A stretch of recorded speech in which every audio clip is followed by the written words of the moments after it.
High on a hill a goodly cedar grew, of wondrous length and straight proportion, that fair abroad her dainted odorous she threw, mongst all the daughters of proud Lebanon. Her match in beauty was not anyone. Edmund Spencer. Welcome to this week's episode of Warfare, Advancement, Revisionism. My name is Preston Floyd, and as always, I'm your host. I'd like to thank everyone for joining me this week. I hope you will enjoy the episode, and if you are a newcomer, welcome. I hope you'll avail yourself of our backlog of episodes, and for all of our returning listeners, I thank you for joining me. As always, I really appreciate all of your support. It means a lot. Now, this week, we're going to be moving north into the Central Levant, and maybe Cyprus as well. We'll see. It's going to depend on how our time looks. But before that, though, I did want to go ahead and say next week's episode, there might not be one, depending on what happens that weekend. I believe Monday is a holiday for everyone in the U.S., or at least most people in the U.S. I will be availing myself of that, and depending on travel, I might be delayed in returning, so I might not be able to record an episode next week. But if I do, we'll be back the following week at our normal time. So just want people to be aware of that. So, with all the niceties and things like that out of the way, let's go ahead and move on to the meat of this week's episode. Now, like the region we discussed the last couple of weeks to the south, this region sees a wide range of weather and climatic shifts, which causes fluctuation in population density and lifestyles at a couple of different sites that are have existed or have been used periodically throughout human history and human occupation of the region. Though it's not quite as dramatic as the places to the south, and we'll go into the reasons why that is, and we'll also talk about the people occupying these places and some of the big sites associated with this region. Now, there are a number of different sites that are very, very old. There are, in fact, one of the strongest, if not the de facto, candidate for the oldest occupied city is in what is now modern-day Lebanon, and this occupies most of what we're talking about. It's not a one-for-one for modern Lebanon with what I'm going to be talking about in this episode, but it's very close. There is some overlap with Syria and the northern bits of Israel and the West Bank, Palestine, so keep that in mind as well. But that city that I'm referring to is Byblos. Now, Byblos, that's the ancient name. That's what you'll see it mentioned in a lot of historical records, but today it is known as Jibil or Jibuyal, depending on the way you pronounce your Arabic. And I do, again, apologize for my Arabic pronunciation. I know it's not the strongest. And the modern city of Beirut is also, it has a claim to be the longest continually occupied or inhabited capital of any city in the world. Though, again, there is, you can always quibble on that kind of thing, but I think both Byblos and Beirut both have a solid claim. There's very few strong contenders that can kind of overthrow that. Now, there is a question on when these sites actually became cities and when did they actually become like a true urban center. For example, Byblos or Jibel was occupied first around sometime between the mid 8th millennium to about 7000 BC, and then after that the site was abandoned, or if not fully abandoned, then just saw very limited seasonal occupation. But it becomes continuously inhabited right around 5000 BC, though at this period it is little more than a fishing village.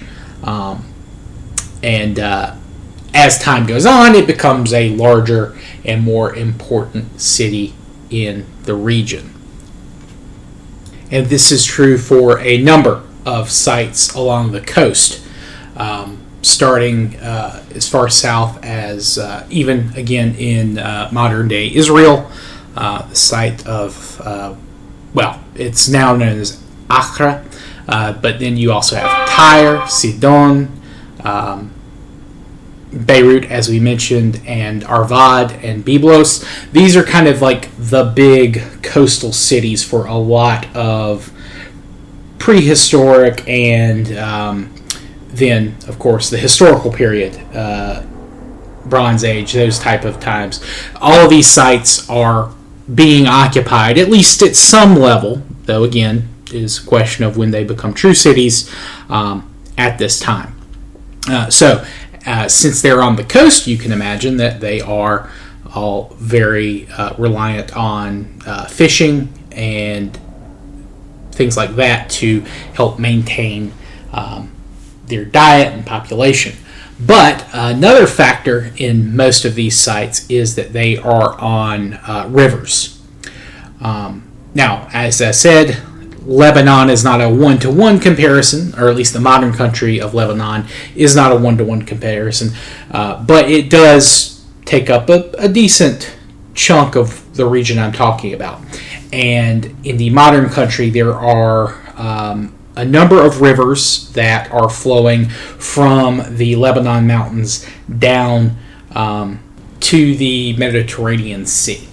All told, I think there's around 25 to 30 that do originate on the western face of those mountains, and then they run through gorges and things like that to get to the Mediterranean Sea. Most of these rivers are not navigable. I think 22 of those cannot be traversed via boat of any kind, even small like rafts and things like that. And that is going to be kind of one of the challenges that these cities are going to face with getting into the interior or trading through to the interior. You do kind of have to have a mix of overland and sea routes to trade, though they do overcome these barriers. When we get to the historical period, we'll see that very strongly. Now, these rivers, of course, carry fresh water, so that does allow for some level of permanent agricultural to happen. But you do also have a large amount of other vegetation that takes advantage of this.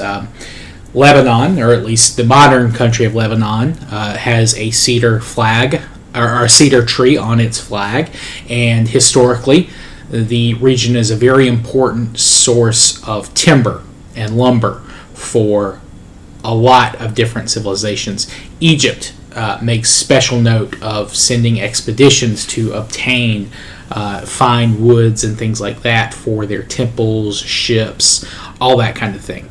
And very early in Egyptian history, there is records of them trading with the coastal settlements along this stretch of the Mediterranean.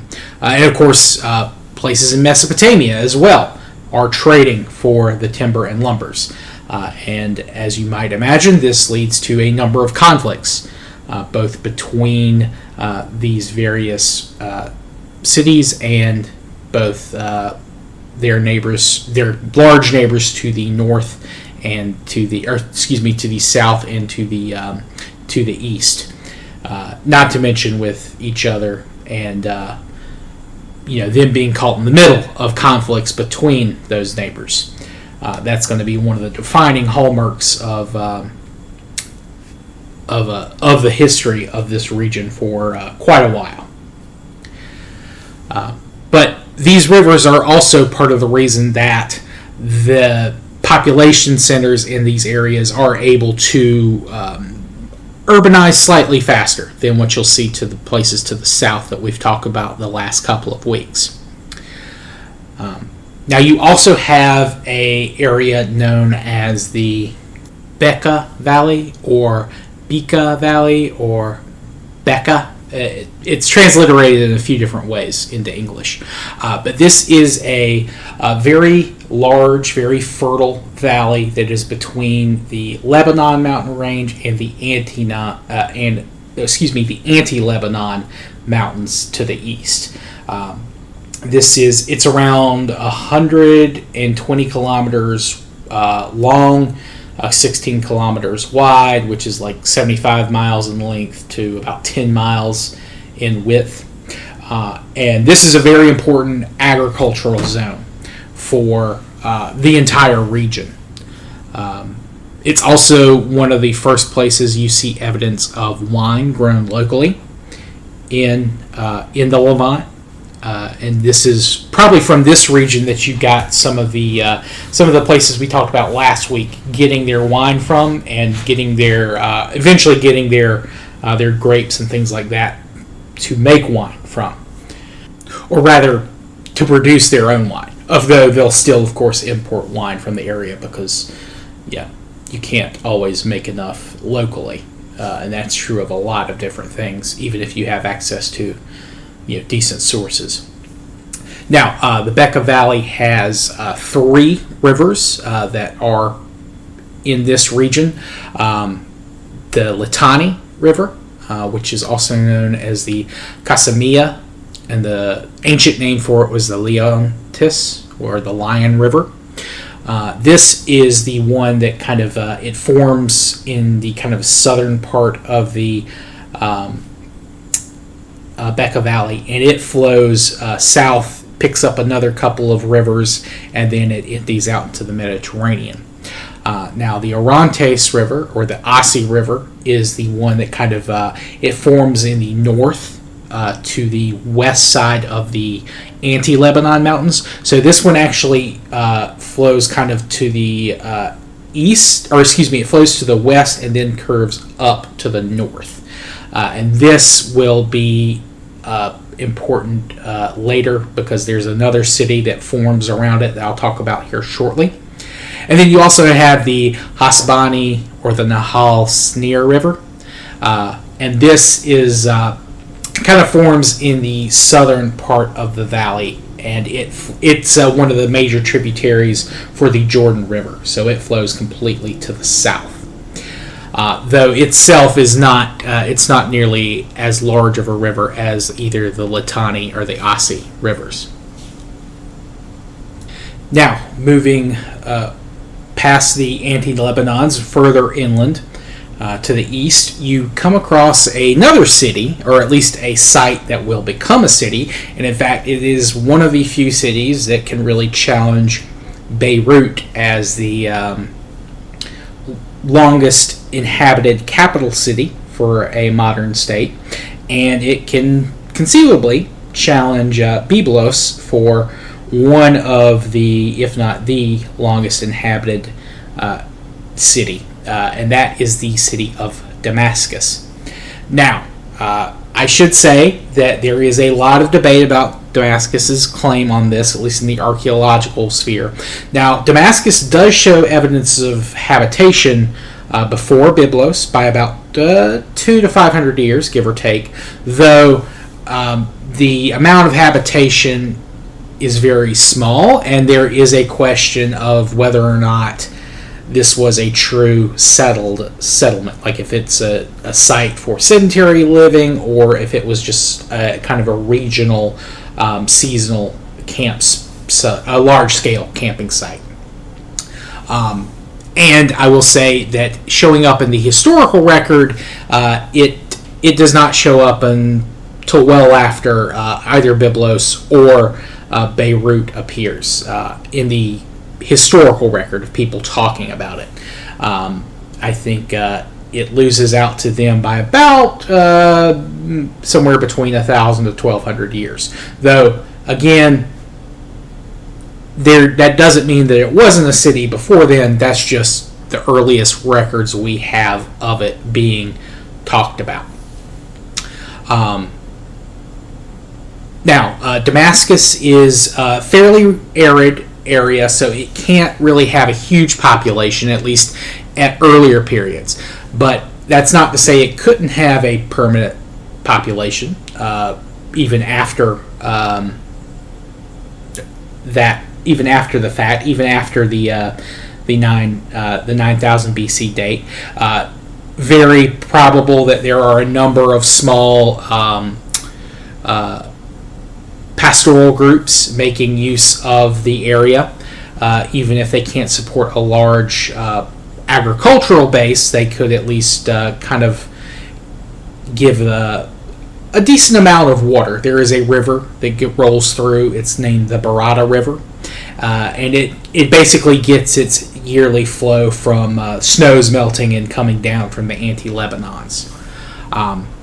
But this site will become one of those very important overland routes I talked about. So Damascus is also in the running for, one of the long inhabited cities, or permanent, or most contiguously inhabited cities. It kind of depends on what your definition of the city is, which is one of those things that's always heavily debated. But yeah, so just keep that in mind. The introduction of pack animals is really probably what helps Damascus grow quicker once things like donkeys and camels enter this region. That allows them to trade not with just people to the south, in the region we were talking about in the last couple of weeks, but also it makes it easier for a large-scale trade with kind of the center Mesopotamian region. And of course, they can get through the mountains to the Beqaa Valley, and then from there, those contacts can reach the coastal settlements. So Damascus may have been a very old site that, in its early day was more dependent on its larger, closer neighbors, whereas as time goes on, it will become more independent and more, once it has a reliable means of securing its own transportation long range. So that is something that we'll keep an eye on when we talk about this region going forward. Now, in terms of who these people are, who's living here, much like the places we talked about last time, this is a region associated with the expansion of Semitic speakers, or or the Proto-Semitic speakers, as the case may be. But they probably also were interacting with, again, older Afro-Asiatic speaking peoples who had occupied the region, but they also have links to southern Anatolia, northern Mesopotamia, and things like that. So there's a very, and of course, with all the trade going through, there's a lot of different travel back and forth between regions by various groups. It's important to remember, like we talked about last time, that there's not one single ethnic group that's occupying the area. And even into the historical period, there are a number of different ethnic groups interacting with, mixing each other, and eventually forming their own separate regional identities.